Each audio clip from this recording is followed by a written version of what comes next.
A short time ago, an American airplane dropped one bomb on Hiroshima and destroyed its usefulness to the enemy.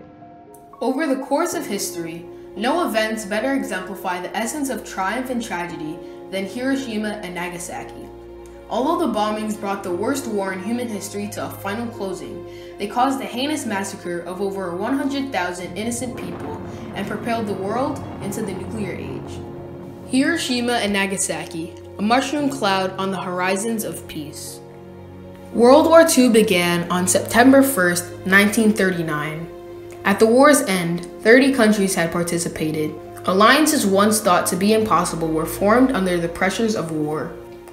As fighting continued on multiple fronts, bloodshed was inflicted upon nation after nation. Never-ending fighting would see extremely heavy casualties on both sides. Millions of soldiers were killed on the front lines. Even more civilians and bystanders were killed.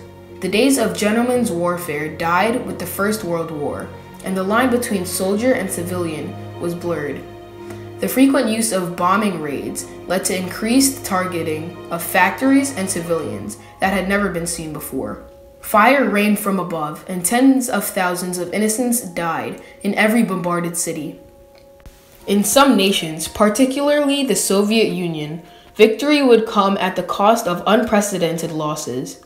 An estimated 7 to 20 million Soviet citizens were killed during the war. In total, over the span of 6 years, about 70 million soldiers and civilians died in the war, more than any other conflict or disaster ever recorded. There are very few points in history where technology advanced at the rate it did during the Second World War. Advancements like pressurized cabins, the widespread use of penicillin, and the production of synthetic oil were all created out of necessity to assist in the war effort. This technology was instrumental in not only saving the lives of troops, but ending them as well. In 1938, German physicists Otto Hahn and Fritz Strassmann searched for this new technology. During their search, they were able to split a uranium atom through the constant addition of neutrons. When the atom split, it released a small amount of radioactive energy. This experiment was the first to successfully achieve nuclear fission, and it showed the potential of this field. Albert Einstein and Enrico Fermi, brilliant scientists and Nazi defectors, caught wind of the new development. Persuaded by a letter from Einstein, President Roosevelt agreed to begin research on the possible creation of a nuclear weapon in 1939. In November 1942, a government-run program, dubbed the Manhattan Project, bought Los Alamos, New Mexico, due to research and to run tests. That December, in a private room located in the University of Chicago, Enrico Fermi found the key to creating a nuclear chain reaction. This would eventually become reality on July 16, 1945, when Robert Oppenheimer tested the first successful nuclear bomb in Alamogordo, Mexico, known as the Trinity test. The early morning sky was illuminated by radiant plumes reaching 40,000 feet in the air. This morning dawned a new era in the development of man, the nuclear age. 21 days later, a B-29 bomber flew over the city of Hiroshima carrying a payload equivalent to 15 kilotons of TNT. The bomb, Little Boy, plummeted to the ground, detonating 2,000 feet in the air.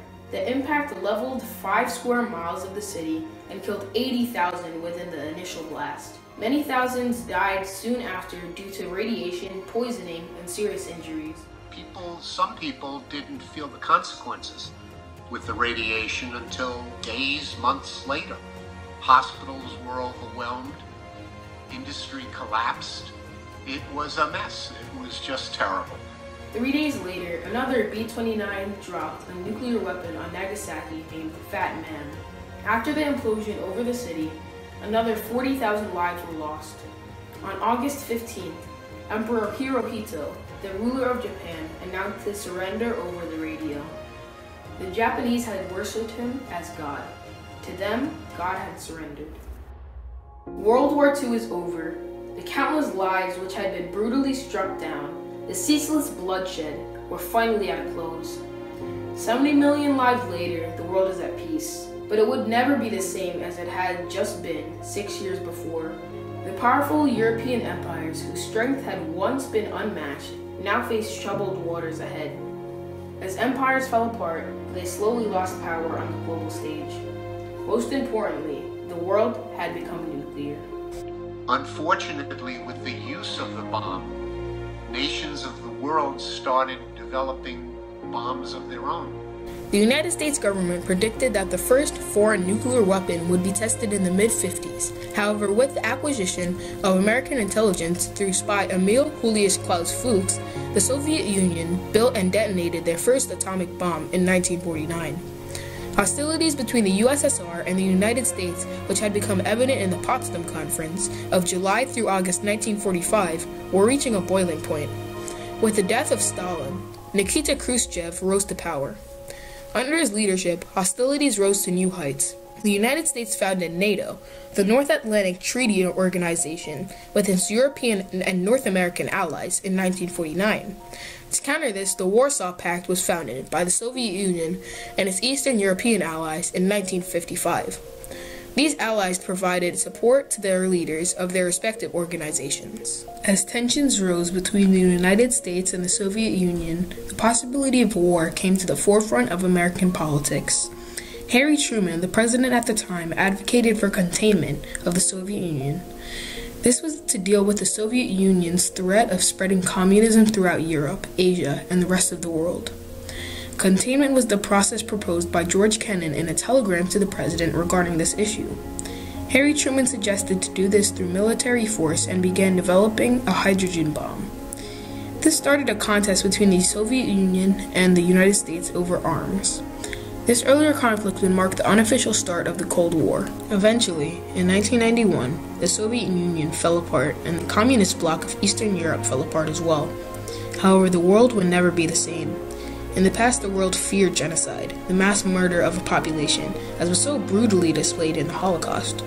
For the first time in all human history, however, omnicide, the death of mankind, was now within reach. Since then, nations around the world have slowly been acquiring nuclear arms, further increasing instability and fear of a final day for mankind, if not all life on Earth. In 1945, soon after the end of the war, a number of scientists who had previously worked together on the Manhattan Project came together to create the Bulletin of Atomic Scientists. Their goal was to raise global awareness about the danger of nuclear weapons. In 1947, they came together to create a doomsday clock, in which midnight referred to the end of the world. When it was first created, the clock stood at 7 minutes until midnight. Today, the clock stands at 11:58, only 2 minutes away from doomsday. At any moment, even today, there is a risk of a nuclear catastrophe. Not necessarily because of intention to do so, but because of unintended accidents and errors, and also unintended escalation. Of all the unsettling and horrific aspects of the bombings of Hiroshima and Nagasaki, perhaps none is more striking than the death toll. Though it may seem small in comparison to the whole of World War II, it was the greatest loss of life caused by a single weapon. To make matters worse, almost all of the casualties were civilians. These were the people who were living their day-to-day lives: businessmen, schoolchildren, homeless, wealthy. None were immune to the effects.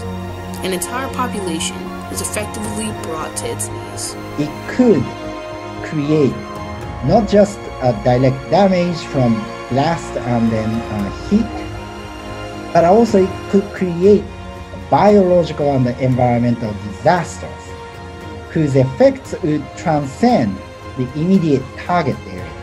Days of endless bloodshed of World War II may be long gone, but their legacy still stands strong. The world entered the war a drastically different place than it left. No nation was left untouched. 70 years later, the memories of 70 million lives lost, the nations bruised, the ideologies defeated, the technological advancements, and more than anything else, the introduction of nuclear weapons still is around today. Ultimately, the ending of World War II, an effect of the use of nuclear weapons on the cities of Hiroshima and Nagasaki, stands as one of the most horrifying and yet revealing cases of triumph and tragedy in all of human history. Hiroshima and Nagasaki, a mushroom cloud on the horizons of peace.